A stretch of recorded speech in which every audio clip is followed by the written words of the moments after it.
ये रहे चंद्रशेखर रावल जी। उसमें फैक्ट्रियों का जाल कैसे बिछे, पब्लिक आपको वोट दिया है ना, वह 3 घंटा नहीं दे सकते अपने पब्लिक के लिए अपने क्षेत्र में। ये कुवैत आएगा, कोई आएगा, कोई कुछ नहीं आएगा। नमस्कार, मैं शिवकांत गोस्वामी। इस वक्त मैं वाराणसी में हूँ और एक ऐसे व्यक्तित्व के साथ में बैठा हूँ जो महापौर का चुनाव लड़ चुके हैं 2023 में। और वाराणसी में अब तक अलग-अलग पार्टियां यहाँ पर चुनाव मैदान में थी, उसमें से आप निर्दलीय चुनाव लड़ रहे थे और 2023 चुनाव में 5433 वोट आपको मिला था। पहले तो आपका स्वागत करना चाहेंगे। वीरेंद्र कुमार गुप्ता जी, आपका स्वागत है। जी, नमस्ते नमस्ते आपको भी। तो आप 2023 चुनाव में जब महापौर के लिए लड़ रहे थे, तो आपके कुछ पेपर्स हमारे पास हैं, ये हम दिखा सकते हैं। देखिए, इसमें आप साफ देख सकते हैं, वाराणसी महापौर पद प्रत्याशी वीरेंद्र कुमार गुप्ता। सितारा आपका चुनाव चिन्ह था। आपका ये हमने पढ़ा, इसमें कुछ योजनाओं के बारे में लिखी हुई है जो आप यदि महापौर बन जाते तो आप लेकर आने वाले थे उन योजनाओं को। तो वो क्या योजनाएं थी, थोड़ा सा हमारे दर्शकों को बताएं। सबसे पहले बनारस के 25-30 लाख लोग जो भी यहाँ रहते हैं उनको हमारी तरफ से नमस्ते। और क्योंकि मैं बिजनेसमैन हूँ और पॉलिटिकल लिखता भी हूँ और सजेशन भेजता ही रहता हूँ सब जगह। तो 2017 में भी मैंने चुनाव लड़ा था, तो उसमें भी अच्छा लोगों ने वोट दिया था, 4756 वोट दिया था। 2022 में थोड़ा फेल हो गया था चुनाव, तभी लड़ा था 389 से। तो इस बार भी मेरा इंडिपेंडेंट कैंडिडेट लड़ा, तो मैं अपना जो अनुभव साझा किया था कि हम क्या कर सकते हैं। तो चूंकि सबसे बड़ा हमें ये लगा कि गंगा के लिए, एक्शन प्लान के लिए, और दूसरी चीज की जो हमारा सारनाथ जो है, अब दुनिया में 16 राष्ट्र बुद्धिस्ट राष्ट्र है, आपको भी पता ही होगा। 16 राष्ट्र, लगभग 190 करोड़ बौद्ध हैं पूरे दुनिया में। और उनमें से कुछ लोग अगर मान लेते हैं 25% भी लोग अगर धार्मिक होंगे अपने बौद्ध भगवान के लिए, बौद्ध जो हम लोग के भी भगवान है, हम लोग मानते हैं, वो एक बार जरूर कोशिश करते हैं कि सारनाथ में आए या गया। पर्यटक बढ़ेगा और हमें रेवेन्यू जनरेट होगा, इन सरकार को भी और राज्य सरकार को भी, और यहाँ के लोगों को बेरोजगारी भी दूर होगी और यहाँ का क्षेत्र ऑटोमेटिक विकास हो जाएगा।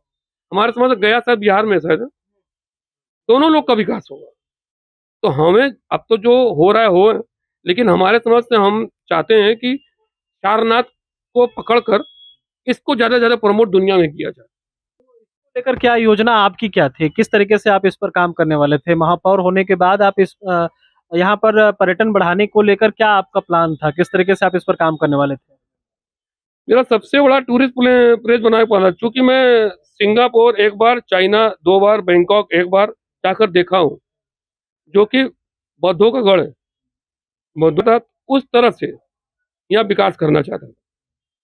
देखिए, टूरिस्ट सबसे बड़ा आमदनी का स्रोत होता है, बिना किसी इंडस्ट्री का सबसे बड़ा स्रोत होता है। दुबई जिस तरह अपने को प्रमोट कर रहा है, हम बना रहे हैं, तो हम 190 करोड़ को फोकस करके, मेरा मेरा मेरा जहाँ तक मैं अगर हो नो अलग मैटर हो, लेकिन जो वर्तमान में वो भी अगर करे, सरकार भी चाहे, तो 190 करोड़ बौद्धों पर ध्यान देना चाहिए, जो कि यहाँ पर पर्यटक टूरिस्ट का सबसे बड़ा हब बन सकता 190 करोड़ जो बुद्धिस्ट हैं है दुनिया में। जो दुनिया में, वो एक बार जरूर यहाँ आते हैं, क्योंकि आना भी चाहिए। एक ऐसा जगह है, एक कहा भी जाता है और वास्तविक सच सच भी है कि गौतम बुद्ध यहीं पर प्रथम उपदेश दिए थे। जो सारनाथ में आप देखेंगे, वहाँ पर एक बार जरूर लोग आते हैं। देखे होंगे या समाचारों में सुने होंगे, पीएम मोदी बार बार अलग अलग मंच से ये बात दोहराते रहे हैं। बनारस में कई बार हमने सुना कि यहाँ के जो टूरिस्ट प्लेसेस हैं उनको बढ़िया तरीके से बनाया जा सके। उसी योजना में से कहीं न कहीं एक आपकी भी सोच थी कि 533 लोगों ने समर्थन दिया था। कहीं न कहीं कुछ सही बात है कि कुछ न कुछ चीज़ें रही होंगी लोगों को, जैसे होता है कि हर पार्टी को कुछ न कुछ वोट तो मिल ही जाता है। लेकिन आप निर्दलीय थे, निर्दलीय थे आप, आपको अपने पैसे से आपने चुनाव लड़ा। 2012-13 के बाद जब 2014 में यहाँ बीजेपी जब केंद्र में बीजेपी की सरकार बनी तो पीएम मोदी यहीं से सांसद बने थे। तो सांसद यहाँ से जब बने तो क्या उम्मीद थी? आप एक महापौर के तौर पर चुनाव लड़ चुके हैं। एक यहाँ के आप कहीं न कहीं जनप्रतिनिधि हैं।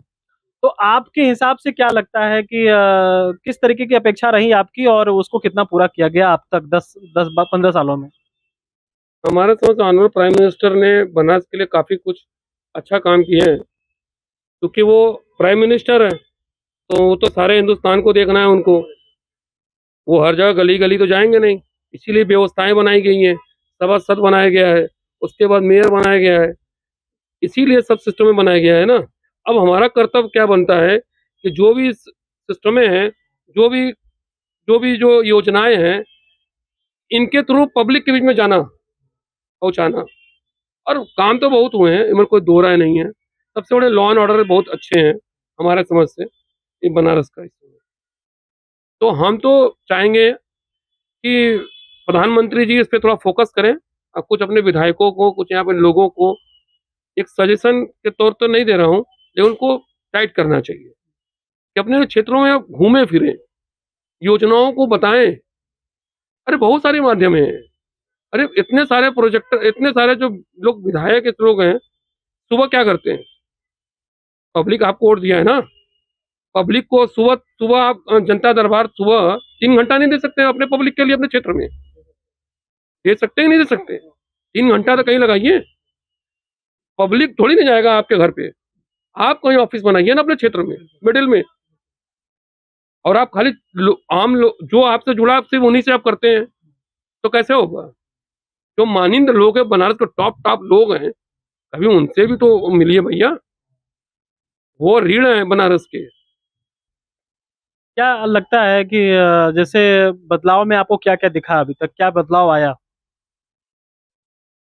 अब जो मूलभूत सुविधाएं हैं वो तो दुरुस्त हो ही रहे हैं, अच्छा ही हो रहे हैं, लेकिन और बेहतर होना चाहिए।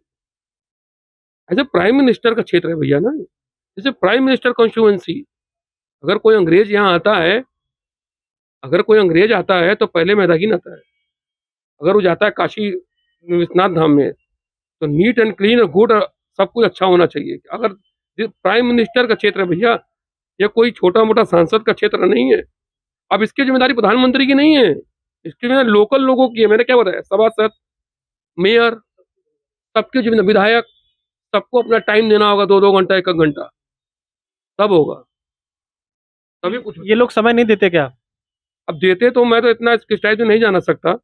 आप पब्लिक से खुद आप इंटरव्यू लीजिए, बता देगा आपको। मैं तो कोशिश किया, अब मैं क्या कर सकता हूँ? बाकी तो ईश्वर जाने। जैसे आपने बताया कि बहुत सारे बदलाव हुए हैं 2014 के बाद, लेकिन क्या ऐसी चीज़ें हैं जैसे मूलभूत ज़रूरतों की बात कहा जाए तो सड़क, पानी और बिजली, ये और खाने के लिए अन्न, ये चीज़ें तो ठीक है। लेकिन इसके अलावा भविष्य के लिए और क्या आप देखते हैं कि बनारस में जो बदलाव ज़रूरी है? जैसे या तो प्रदेश की बात कर ली जाए क्योंकि बनारस तक ही सीमित नहीं है, ये प्रदेश की बात भी हम करें क्योंकि एक महापौर के तौर पर जैसे आप एक कैंडिडेट के तौर पर थे, तो आपको क्या लगता है कि 2027 चुनाव को ही हम लेके बात करें कि इसमें क्या उत्तर प्रदेश के लिए होना चाहिए योजना और किस तरह की सरकार को काम करना चाहिए? और खास तौर पर हम यूपी के पूर्वांचल की भी बात कर लें और बाकी बनारस और उत्तर प्रदेश के परिप्रेक्ष्य में बात। देखिए, अब जहाँ तक चुनाव की बात है, तो चुनाव तो 2027 में आएँगे, अभी टाइम है उसमें, 2 साल, 2.5 साल, 3 साल हैं। देखिए, जीतना इम्पोर्टेंट नहीं होता, जीत तो जाएँगे ही जाएँगे, 100% है। वर्तमान जो सरकार चल रही है, ट्रिपल भी करेगी, पूर्ण बहुमत आएगी, इसमें कोई दो राय नहीं है। कोई दुनिया कोई भी कुछ कर ले, कुछ हो नहीं सकता, क्योंकि दूसरे के पास भी कोई एजेंडा नहीं है, विपक्ष के पास भी कोई एजेंडा नहीं है। विपक्ष भी एकदम कमज़ोर है देखा जाए तो। अब देखा जाए तो बड़े-बड़े लोग तो एमपी बन के चले गए, दिल्ली में तो यूपी के अंदर जवाब देने वाला कौन है? पहला चीज़। दूसरी चीज़, कुल मिला-जुला कर ठीक है, कोई दिक्कत नहीं है। हाँ, हम सबसे बड़ा मुद्दा मैं चाहता हूँ कि जो भी योजनाएँ हैं, ये सब जो फ़ायदे वाली योजनाएँ हैं, उनको बंद करके सिर्फ़ फ़ोकस होना चाहिए इंडस्ट्री। बेरोज़गारी सबसे बड़ी समस्या है हमारे देश की। हमारे उत्तर प्रदेश की सबसे बड़ी। बेरोजगारी सबसे बड़ी समस्या है। युवा हमारे देश में 35-40% युवा हैं और उसमें आज के टाइम में जितने भी हायर एजुकेशन लेने के बाद, जो उच्च शिक्षा लेने के बाद बहुत सारे लोग बेरोजगार पड़े हुए हैं। और इसके पीछे क्या आपको लगता है कि किसका हाथ हो सकता है और क्या समस्या है और इसका निदान आपके हिसाब से क्या हो सकता है? सरकार को क्या करना चाहिए? सरकार को तो हाथ पैर मार ही रहा है, लेकिन हमारे समय सबसे बड़ी समस्या क्या है, बेरोजगारी है तो इंडस्ट्री नहीं है। पुराने तौर तरीके की इंडस्ट्री है, पुराने जो इंडस्ट्री चल रहे हैं वही है, नए कुछ नहीं है। नए इंडस्ट्री आना चाहिए ना, नए इंडस्ट्री, जो कि हम नहीं बनाते हैं देश में। हम उस पे फ़ोकस करें ना, हम सिर्फ़ उत्तर प्रदेश को लेके चलते हैं। हमें उत्तर प्रदेश को बेहतर बनाना है बस, हमको बेरोज़गार मुक्त करना है, इंडस्ट्री का जाल बिछाना है, इस उत्तर प्रदेश के अंदर। बेरोज़गारी खत्म हो जाएगा, इस पे लगाम होनी चाहिए और कोई समस्या नहीं है। बेरोज़गारी खत्म, सब काम खत्म, सब कुछ भूल जाता है आदमी। एक और 2027 चुनाव में क्या मुद्दे होंगे जो कहीं न कहीं प्रभावित करेंगे? जैसे विपक्ष अभी पीडीए को लेके बात कर रहा है और पीडीए सब लोग नहीं समझ पा रहे हैं। पीडीए मतलब कि कहीं न कहीं लोग कह रहे हैं कि आग लगाने वाली बात हो गई। कहीं न कहीं विपक्ष उसमें आग लगा रहा है और तमाम अलग-अलग चीज़ें जैसे पिछड़ा, दलित और हाँ, आदिवासी। इसको लेके बात हो रही है। तो ये आपको आप क्या सोचते हैं इसको लेकर? अब बनारस में क्या मुद्दे होंगे? लोकल क्या मुद्दे हैं यहाँ? सर ये कोई मुद्दे नहीं है, पीडीए-उड़ीए सब ये सब एक जगह धरे-धरे रह जाएँगे। पीडीए चलो मान लेते हैं हम, अब 70% पीडीए के कैंडिडेट को हर कोई टिकट दो ना, कोई पार्टी देती है क्या? कोई पार्टी बता दें हमको? कोई नहीं देती, चारों में से कोई नहीं देती। खाली नाम का पीडीए या दलित पहले आदिवासी कहाँ उत्तर प्रदेश बनारस में आदिवासी आदिवासी कहाँ है? इस शहर के अंदर कहाँ होते हैं आदिवासी? ये तो बड़े साहब आपको एक फैक्ट बात बता रहा हूँ, जो पीडीए दिया है उन्होंने उत्तर प्रदेश के अंदर, कुछ क्षेत्र हैं जो आदिवासी हैं, मानते हैं ना? क्या लखनऊ में आदिवासी हैं? यहाँ अल्पसंख्यक की बात कही गई है। अल्पसंख्यक, क्या वो हमारे देश के नागरिक नहीं है क्या? 23 करोड़ आबादी जो है, क्या उसका हट के कोई राजनीति हो सकती है क्या? ऐसा कुछ नहीं है, वो भी अपने हैं। हम उनको कहीं जाने से तो हमारे भारत के नागरिक हैं। 23 करोड़ में 17 करोड़ तो 17 करोड़ में से सब लोग दे दें, कम से कम उनके हिसाब से उनको दे दे टिकट। हमारे मुस्लिम भाई हैं, दे दे टिकट। मैं बिल्कुल, सही चैलेंज बात करता है। हूँ, कोई भी पार्टी दे दे चैलेंज, इनको नहीं देना है। इनको उनका भी वोट लेना है और हिंदू भाई का भी वोट लेना है और अपने घर को मजबूत बनाना है। बस यही इनका सबसे बड़ा एजेंडा है। इसी में सब परेशान हैं। क्या परिवारवाद भी एक वजह हो सकता है क्या इन? अरे परिवार तो सब जगह है, किस जगह नहीं है परिवार? परिवार तो सब में है। विपक्ष पक्ष दोनों जोड़ेंगे तो सब में निकलेंगे कोई न कोई, कहीं न कहीं से। इसमें किफ़ायत करने की ज़रूरत नहीं है। है सब में, नाम उजागर तो कई लोग बड़े-बड़े लोग हैं। किसी का पिता सांसद है, उनका बेटा विधायक है, कोई कुछ है, कोई कुछ है, वो तो सब में है इस तरह। अब एक विशेष को लेकर नहीं चल सकते, लेकिन सबसे बड़ी समस्या क्या है? बेरोज़गारी। जो हमारे समझ से 25 करोड़ आबादी यूपी की है, उनको सिर्फ़ एक मुद्दा है, हर हर आदमी से जो भी टिकट चुनाव लड़े, चारों पार्टी प्रमुख हैं, उनसे पूछें हमारे देश, हमारे उत्तर प्रदेश में हमारे बच्चे को रोज़गार कब मिलेगा? बस हिंदू, मुस्लिम, सिख, ईसाई बस एक ही चीज़ को पूछें कि जब तुम्हारा सरकार था तुमने कितना दिया और आप अभी वर्तमान में तुमने कितना दिया? बस तभी कुछ इस क्षेत्र उत्तर प्रदेश का विकास। हर आदमी यही प्रश्न करे हर जगह, कोई मुद्दा कहीं कुछ ना करे, क्योंकि परिवार अंतिम में परिवार आता है, हर एक का, चाहे हिंदू हो, मुस्लिम हो, सिख हो, ईसाई हो, उसके बच्चे को काम चाहिए, सरकारी नौकरी नहीं। सरकारी नौकरी की तरफ मैं भाग नहीं कर रहा हूँ, सरकारी नहीं हो, कैसे रोज़गार मिलेगा तुम बताओ, तुम हमारे विधायक हो, तुम हमारे सांसद हो। अगर वो कहते हैं कि हम सांसद रोज़गार दे रहे हैं तो फिर क्या फ़ायदा? अरे आपको नीति तो होगी ना, आप सरकार को बता तो सकते हो कि सर ऐसे-ऐसे करिए, ये मुद्दे उठा सकते हैं तो सर कुछ तो आपके पास नीति होगी, इतने बड़े पद पे अगर आप बैठे हुए हैं, तो आपका कुछ तो ब्रेन होगा अपने क्षेत्र का विकास के लिए, कि कोई ब्रेन ही नहीं है। कुछ तो ब्रेन होगा ना भाई, कि अपने क्षेत्र में कैसे बेरोज़गारी दूर करें, इस पे फ़ोकस होना चाहिए और नागरिक को भी यही बात करनी चाहिए। बेरोज़गारी, बेरोज़गारी, पुराना और नया सब मिला के, बुराई नहीं, अब हमने क्या किया तो वो क्या किया, सबको पैरेलल, कोई भी है, चारों है, जिसके पास एजेंडा हो ये, कि तुम बेरोज़गारी दूर कैसे करोगे? इस बार तो मायावती और अखिलेश फिर से चुनाव शायद साथ में ही लड़ेंगे और उनके साथ चंद्रशेखर रावण भी शामिल होके आगे चुनाव लड़ने के प्लान बना रहे हैं। तो क्या इसको लेकर लग रहा है कि कुछ बदलाव हो सकता है, पलड़ा किसका भारी होगा? ये रहे चंद्रशेखर रावण जी, इनके पार्टी से मैं चुनाव लड़ा हूँ आजाद समाज 2022 में। मैं बताता हूँ आपको, अच्छी तरह से चंद्रशेखर रावण भी हमको जानते हैं और बड़े जो हैं वो भी हमको जानते हैं। 2019 में मेरा बनारस का टिकट था, शालिनी यादव को मिल गया था, मेरे पास उसका एविडेंस भी है। मैं लखनऊ गया था, मैं सबसे मिला हूँ, वो भी हमको जानते हैं, ये भी जानते हैं, रावण जी भी जानते हैं, चंद्रशेखर राव जो एमपी है इसमें बने हुए हैं, ये भी हमको जानते हैं, लेकिन नगीना से। अच्छी बात है, और एमपी बन गए। मैंने जब यहाँ चुनाव लड़ा, कोई मेरा साथ नहीं दिया। फिर मैं उसी दिन रेजिग्नेशन दिया, बोला कि अब हम कोई पार्टी में नहीं रहूंगा, हमसे किसी पार्टी से कोई लेना देना नहीं है। सपा को भी मैंने ज्वाइन किया रहा 2019 में, ऐसा नहीं कि मैं किया, जानते हैं सब। सवाल है कि मैं तो आपका अच्छे के लिए आया था ना, मैं सोचा कुछ काम करूंगा भाई, अच्छा कुछ काम किया जाए, नहीं हुआ नहीं हुआ तो मैं क्या कर सकता हूँ, दुर्भाग्य। तो इसमें कोई ऐसा चीज नहीं है, लेकिन सबसे बड़ा मुद्दा यही है, पूरा हिंदुस्तान यूपी के 25 करोड़ लोग, अब तो 26 करोड़ हो जाएंगे, वो यही मुद्दा बनाए भाई कि कोई पार्टी को, सपा हो, बसपा हो, कांग्रेस हो, कोई भी पार्टी हो, उनके पूछे तुम्हारे पास एजेंडा क्या है, हमें फ्री नहीं चाहिए, तुम बेरोजगारी कैसे दूर करोगे, हमारे लड़के नौकरी कैसे मिले, भैया हमें यही बतावा बस, बस। और हमें कुछ न चाहिए, हमें तुम्हारा राशन पानी कुछ न चाहिए। फ्री की रेवड़ी बांटने की बात हो रही है और इसको लेकर मतलब बार बार मतलब हर चुनाव में लोग आ रहे हैं, अभी ये ट्रेंड हो गया है एक तरह से कहें तो। इसको लेकर आपका क्या कहना है? देश खोखला होगा इससे, रेवड़ी किसी को नहीं चाहिए। रेवड़ी सबको डेवलपमेंट अच्छा, चाहिए। किसी को फ्री में कोचिंग मिल जाता है, 500 रुपया किसान निधि से मिल जाता है, तो फ्री नहीं हुआ वो। अगर हम किसी को 500 दान देंगे तो नहीं लेंगे, कभी मंगा है क्या, तो भी तो दाने हैं, तो दान क्यों ले रहे हो तुम लोग? अरे दान नहीं ले जाता।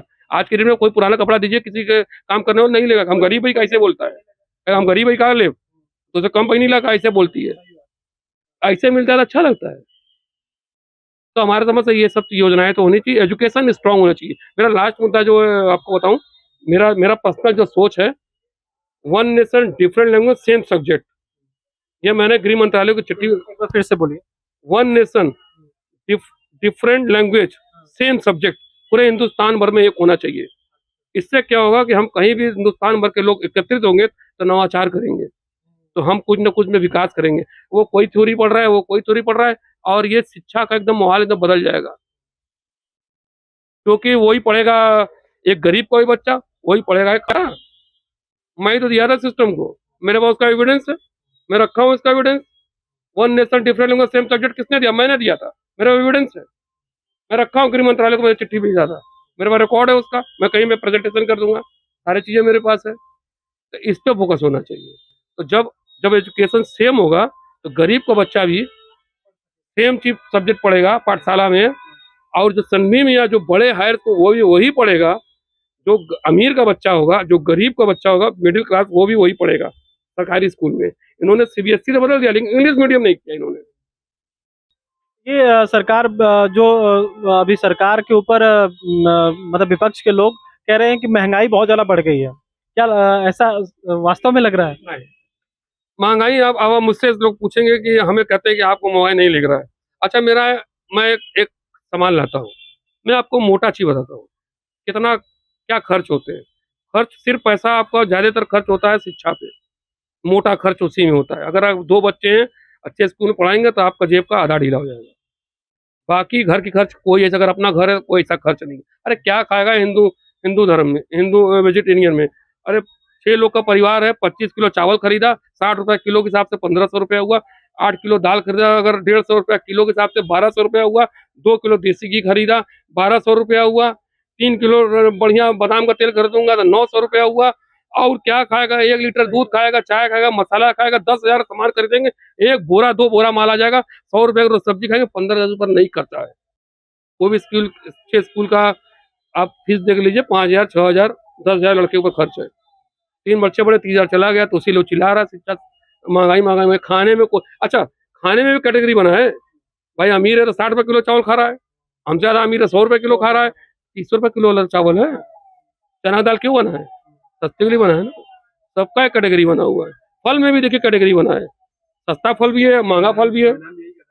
अरे भाई फ्रूट्स में भी वही है, आप उसमें आइए ना, ड्राई फ्रूट्स में भी आ जाइए ना, छोड़ा सस्ता है, काजू मत खाइए, उसमें पूरा मिल जाएगा, क्यों नहीं मिलेगा। लेकिन आप खाना चाहेंगे वो चिल्लाएंगे, ऐसा नहीं होता। सलोनी तेल भी है, उसका गणेश मार्ग का भी तेल है, अब जिसकी जो क्षमता है खा रहा है, उसमें कौन बड़ी चीज है। कहीं कुछ नहीं है, सब कमा रहा है, सब आनंद में है, अरे ढोल बजा रहा है। हाँ है, गरीबी है, ऐसा नहीं है, मैं कहता बहुत गरीबी है, ऐसा नहीं है, लेकिन कमा खा सब रहा है। पहले घर में एक लोग कमाते हैं, अब घर घर का बच्चा कमाता है। अगर 4 बच्चे हैं तो 68,000 भी पार 32,000 रुपया हो गया। अरे मेरे घर दुकान काम करने वाला आदमी खुद है, 12,000 रुपया है, उसको मैं 12,000 देता हूँ, और उसके बाद अलग अलग तरीके से 10 अपना कमा कर वो अपना उसको मैं सिखा दिया हूँ, अनपढ़ है, रिफिलिंग करके 5-6 हज़ार कमा लेता है। उसके घर के 4 लोग कमा रहे, तो अब सोचिए 60,000 रुपया हुआ। मोटा मोटा खाने वाला पैसा जल्दी जुटा रहा है। तो ये थे वीरेंद्र गुप्ता जी जो अपने अनुभवों को साझा किए और एक एक कह सकते हैं महापौर के तौर पर जब चुनाव लड़े और उसके बाद जो अनुभव उन्होंने अपना साझा किया वो कहीं न कहीं आप उसको देखेंगे और उसमें काफ़ी कुछ सच्चाई भी है और कुछ चीज़ें ऐसी हैं जो अब तक आपने नहीं सुना होगा, वो भी आपको सुनने को मिला होगा। उम्मीद करते हैं कि आपको ये वीडियो पसंद आया हो और आप इसको ज़्यादा से ज़्यादा लोगों तक शेयर करिए और इसको हमारे चैनल को सब्सक्राइब करिए। फिलहाल हम धन्यवाद कहना चाहेंगे आपका। कोई बात नहीं, आप आए इसके लिए बहुत बहुत धन्यवाद। और अच्छे हैं, मैं चाहता हूँ कि बस मेरा एक ही तमन्ना है, उत्तर प्रदेश में फैक्ट्रियों का जाल कैसे बिछे, जस्ट लाइक चाइना शेंजिन, मैं देखा हूँ वहाँ। बस मैं इतना चाहता हूँ। जो राष्ट्र हित में, राज्य के हित में हो सकता है उस दिशा में आप अपना योगदान देना चाहते हैं, इसलिए आप चाहते हैं कि मुख्यमंत्री योगी आदित्यनाथ यदि मिले या मिलने का मौका मिले मतलब कहीं न कहीं मौका मिले तो अपने योजनाओं को, अपने जो विचार हैं उसको साझा करना चाहेंगे। फिलहाल हम इस वीडियो में इतना ही करेंगे, फिर आगे हम अन्य ऐसे प्रतिष्ठित लोगों से मिलेंगे और नए जो अनुभव हैं लोगों का साझा करेंगे।